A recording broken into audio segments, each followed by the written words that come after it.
Hello everyone, আমি দিয়া। এবারকার সরস্বতী পুজোটা একটু আলাদাভাবে কাটিয়েছি। বিগত ৮-৯ বছর ধরে একটু আলাদাই কাটাচ্ছিলাম। ওই বলে না, বাঙালির ভ্যালেন্টাইন্স ডে আর সরস্বতী পুজো একই দিনে হয়। কিন্তু এবার আমি শুধু সরস্বতী পুজোটাই পালন করেছি। ভ্যালেন্টাইন্স ডে না হয় আগের বছর পালন করব। তো যাই হোক, সকাল সকাল উঠে বেশ রেডি হয়ে চলে গিয়েছিলাম জেঠু বাড়ি পুজো দিতে। হ্যাঁ, ছোটোবেলা থেকে জেঠু বাড়িতেই অঞ্জলি দিয়ে এসেছি। তো পুজো কমপ্লিট করে সবাই মিলে একটু আড্ডা দিচ্ছিলাম। ওই আর কি, মা বৌদি সবাই ছিল, সবাই মিলে গল্প করছিলাম। তারপর তো প্রসাদ খেয়ে দুপুরের দিকে রেডি হয়ে বেরিয়ে পড়েছিলাম ঘুরতে। না না, প্রিয় মানুষের সাথে না, সে একটু দূরে আছে। গিয়েছিলাম বৌদি আর কাকিমণির সাথে ঘুরতে। তো রেডি হয়ে বেশ সুন্দর করে বেরিয়ে বাসের জন্য ওয়েট করছিলাম। তারপরে তো বাসে উঠে চলে গেছিলাম কলেজ। না না, এই কলেজে আমি পড়ি না, এটা আমার বাড়ির পাশে যে কলেজ, ওই কলেজে গিয়েছিলাম। ওখানে গিয়ে ঠাকুরটা দেখলাম, খুব সুন্দর ছিল। তারপর তো একটু ঘোরাঘুরি করছিলাম কলেজেই।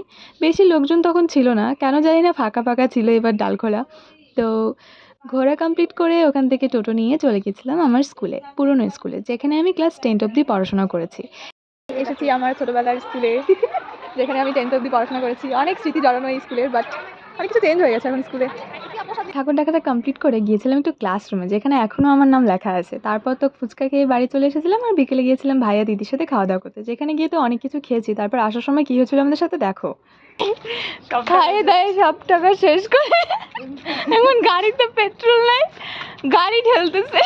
আমরা ভাই বোনরা একসাথে হলে এমন কাণ্ড হতেই থাকে। তো ভিডিওটা ভালো লাগলে একটা লাইক করে চ্যানেলটা সাবস্ক্রাইব করে নিও। টাটা।